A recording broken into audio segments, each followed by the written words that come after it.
ഈ വേനലവധിക്കാലത്ത് വ്യത്യസ്തമായൊരു അവധിക്കാല പഠന ക്യാമ്പിന് സാക്ഷ്യം വഹിച്ചിരിക്കുകയാണ് കാസർഗോഡ് ബേള സുബ്രഹ്മണ്യ സ്വാമി ക്ഷേത്രം. ബാലസുബ്രഹ്മണ്യ സ്വാമിയുടെ സന്നിധിയിൽ അർച്ചന ചെയ്ത് ഭാരതീയ പൈതൃകം കാത്തുസൂക്ഷിക്കാനുള്ള ശ്രമങ്ങൾക്ക് തുടക്കം കുറിച്ചിരിക്കുകയാണ് കുറച്ച് കുട്ടികൾ.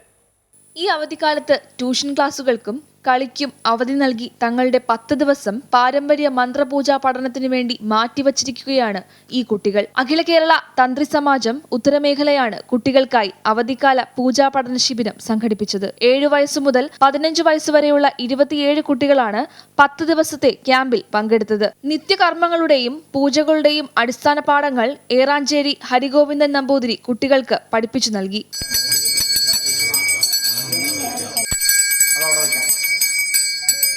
കാസർഗോഡ് ജില്ലയിലെ ഏറ്റവും പഴക്കം ചെന്ന ക്ഷേത്രങ്ങളിലൊന്നായ ബേള കുമാരമംഗല സുബ്രഹ്മണ്യ സ്വാമി ക്ഷേത്രത്തിലാണ് ക്യാമ്പ് നടന്നത്. മന്ത്രപഠനം കൂടാതെ സംസ്കൃത പഠന ശിബിരം, യക്ഷഗാന പരിചയ ക്ലാസ്, കഥകളി ശില്പശാല തുടങ്ങിയവയും നടന്നു.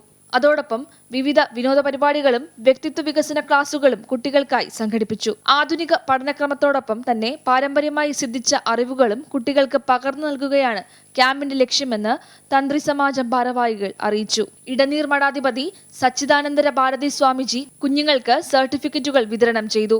ലോക സമസ്ത സുഖിനോ ഭവന്തു എന്ന ആപ്തവാക്യത്തിലൂന്നിയുള്ള ജീവിതക്രമം കെട്ടിപ്പടുക്കാനുള്ള ശ്രമത്തിന്റെ ആദ്യ ചുവടുവെപ്പായി ഈ ശ്രമം മാറണമെന്ന് അദ്ദേഹം കുട്ടികളെ ഓർമ്മിപ്പിച്ചു. അമൃത ന്യൂസ്, കാസർഗോഡ്.